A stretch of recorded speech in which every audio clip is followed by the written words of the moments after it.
বড়াই গ্রামে শোবার ঘর থেকে যুবদল নেতার অর্ধগলিত লাশ উদ্ধার।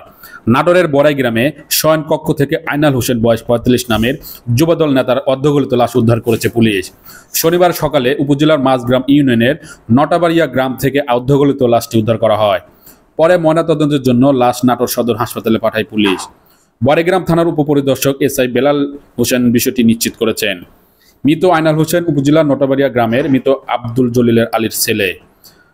মাঝগ্রাম ইউনিয়নের পরিষদের ইউপি চেয়ারম্যান দুলাল হোসেন বলেন, আইনাল হোসেন বাড়িতে একাই থাকতেন। তার 2 সন্তান রয়েছে, তারা নানার বাড়িতে থাকে। আইনাল নটাবাড়িয়া যুবদলের প্রচার সম্পাদক ছিল এবং সে বনপাড়া বাইপাস কাউন্টারে লোকাল বাসের টিকিট বিক্রি করত। সকালে বাড়ির পাশের লোকজন পচা গন্ধ পায়।